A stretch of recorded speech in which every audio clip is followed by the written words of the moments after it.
Hello everyone, welcome to Momentum IS.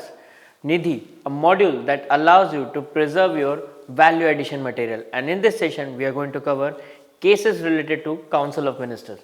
Now, considering 4th of January the Hindu का अगर हम news देखें, Indian express का देखें, तो वी विल फाइंड दैट कि सुप्रीम कोर्ट ने रिसेंटली एक वर्डिक्ट दिया related to council of ministers, where they said कि प्राइम मिनिस्टर्स हो गए या चीफ मिनिस्टर्स हो गए, ये अपने पर्टिकुलर काउंसिल ऑफ मिनिस्टर्स, अगर यूनियन के बेसिस में देखा जाए तो union council of ministers and state council of ministers को ओवरऑल वे में कहीं ना कहीं डिसिप्लिनरी एक्शन एकदम से नहीं ले सकते हैं if the entire arrangement has a multi party system. Now considering अगर देखा जाए अलग अलग बुक्स, जैसे कि प्रणब मुखर्जी के भी बुक्स अगर देखें तो कोलिशन ईयर्स हो गए, या फिर डिवाइडेड वी फॉल टाइप के जिस टाइप के बुक्स हैं जहाँ पे कोलिशन पॉलिटिक्स के बारे में बार बार बातें की गई है, तो उससे हमें पता चलता है कि कहीं ना कहीं काउंसिल ऑफ मिनिस्टर्स एंड ये जो एंटायर अरेंजमेंट होता है, ये इसमें कहीं ना कहीं from time to time tussle चलता रहता है. जैसे फार्म लॉज के रिलेटेड अगर देख ले तो उस टाइम पे जो कुछ कंसर्न मिनिस्टर्स थे उन्होंने रिज़ाइन कर दिया है, कंसिडरिंग जो उनकी स्टेट बेस्ड पॉलिटिक्स पर अगर देखा जाए तो उस कहीं ना दैट वाज हर्टिंग देम. तो entire arrangement somewhere takes a hit, takes a toll if it is a multi-party system that is running the entire governance of the country or of a particular state. तो इसी को लेकर we have already covered in our 4th of January daily news decoding और daily current affairs कि इसके ऊपर पूरा council of ministers के क्या क्या कॉन्स्टिट्यूशनल प्रोविजंस होते हैं, किस तरह से कॉन्स्टिट्यूशनल अमेंडमेंट्स ने क्या क्या फ्रॉम टाइम टू टाइम क्या क्या किया है, उस पर हम ऑलरेडी बात कर we have already provided details related to that. But this is something which is always going to help you when you are going to write your mains based answers और may be it comes in your prelims based questions. So let's begin. So one of the first case that we should have to cover is Shamsher Singh case.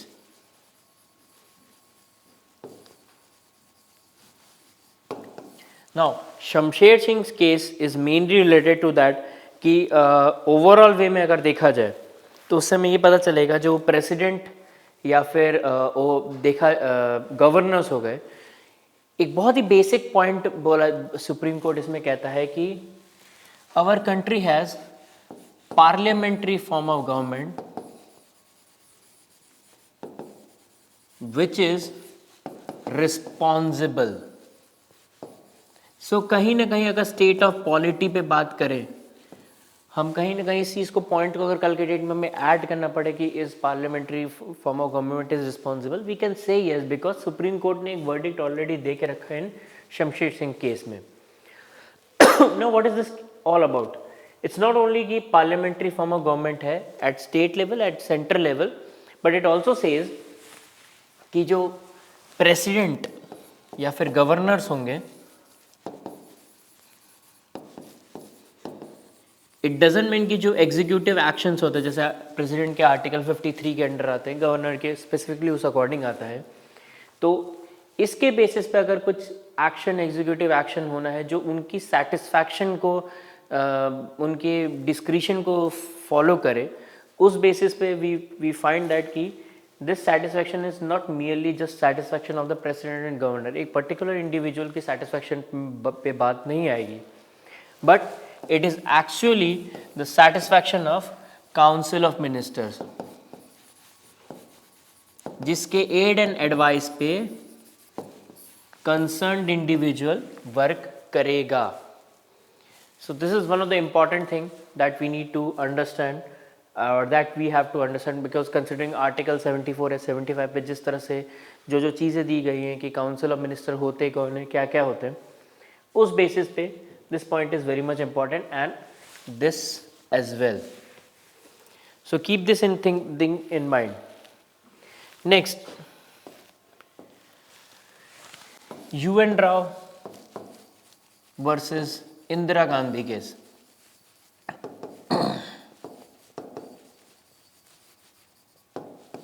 Now इस case में भी courts का ये कहना था कि जो concern president या कंसर्न गवर्नर्स होते हैं, they are mainly titular in nature, इनका केवल टाइटल्स हैं, but the real power exists with Council of Ministers.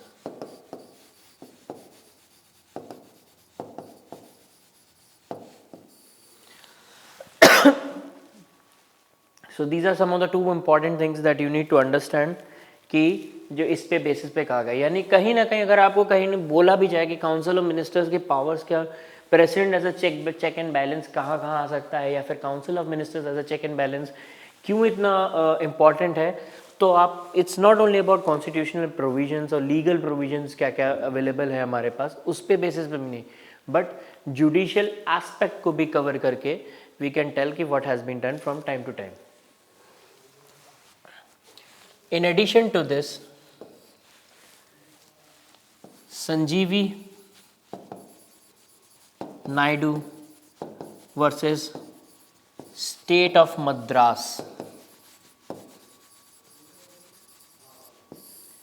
Now this case is also important considering वहाँ पे भी बात ये उठी कि ओवरऑल वे में प्रेसिडेंट्स और इन सब के बारे में क्या बात किया जाए, तो उस पर भी ये बात बोली गई कि कोर्ट्स ने बोला कि पहली बात तो जो आपके गवर्नर हो गए या प्रेसिडेंट हो गए, these are merely constitutional head,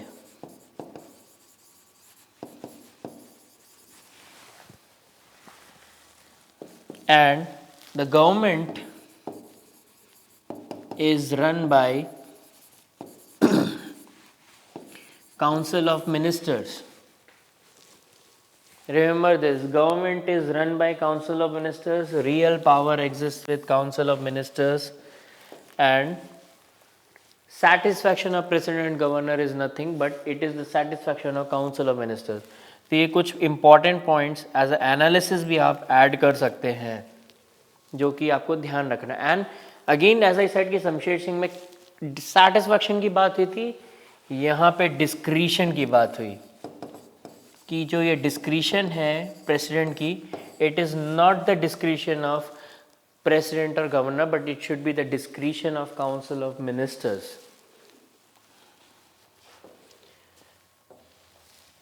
इसके बाद हम बात करें अगर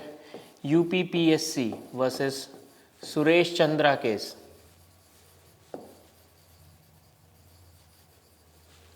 इस पे भी मेनली शमशेर सिंह के जो जजमेंट थी केस में उस चीज़ को फॉलो किया गया. एंड ये चीज़ फिर से बात उठाएगी कि जो भी एग्जीक्यूटिव एक्शन अगर एक तरह से प्रेसिडेंट के नाम पे लिया जा रहा है वो एक तरह से काउंसिल ऑफ मिनिस्टर्स ही ले रहा है. So that should be understood in a proper way. Another thing is that key case which is the S R Bommai case. Most of the people if you are not knowing कि S R Bommai case, अगर बहुतों को पता होगा it's good that कि आपको पता है कि बेसिक स्ट्रक्चर डॉक्ट्रिन के बारे में क्या कहा गया है,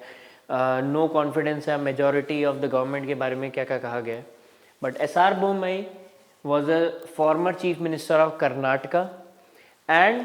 was one of the candidate for prime ministerial candidate. जब 1996 में कांग्रेस गवर्नमेंट का फॉल होता है, यूनाइटेड फ्रंट आगे आता है, एंड जो क्लब ऑफ पार्टीज थी उन्होंने उसमें कहीं ना कहीं एसआर बोम्मई ने भी अपना नाम जी के मुंह साउथ से जो थे, जैसे एचडी देवेगौड़ा भले ही प्राइम मिनिस्टर बने, बट और जो कैंडिडेट थे स्पेशली अगर फ्रॉम साउथ इंडिया से देखा जाए तो S R Bommai was one of the key candidate. G K Moopanar थे, इस तरह से अलग अलग नेम्स थे. एसआर बोम्मई केस में भी काउंसिल ऑफ मिनिस्टर का एक और बड़ा इंपॉर्टेंस आता है जो कि रिलेटेड टू जुडिशियल रिव्यू है.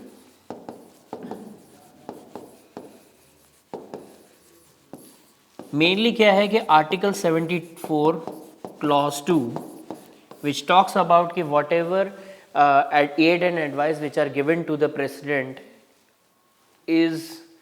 immune to judicial scrutiny. Supreme Court held that कि this thing is perfectly fine,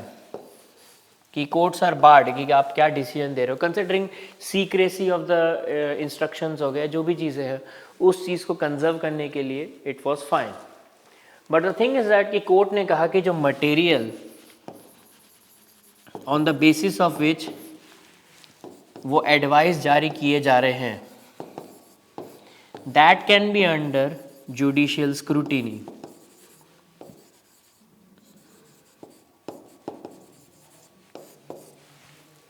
So these are some of the key points that you need to understand and that you need to remember from time to time, and that which you can recollect and reframe it when it comes to mains based answers या फिर prelims based questions में भी अगर आपको solve करने में काम आएगा. तो ओवरऑल वे में अगर एनालिसिस किया जाए, माइक्रो एनालिसिस थोड़ा सा कह सकते हैं, छोटा सा ही एनालिसिस है कि पहली चीज़ government is run by council of ministers, real powers भी exists with council of ministers. Third is satisfaction of constitutional heads is actually satisfaction of council of ministers or aid and advice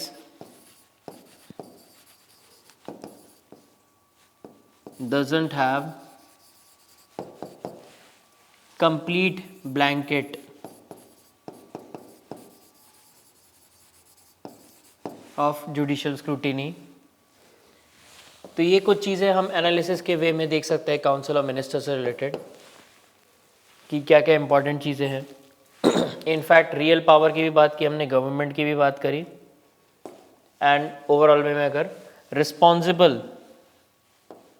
अगर देखा जाए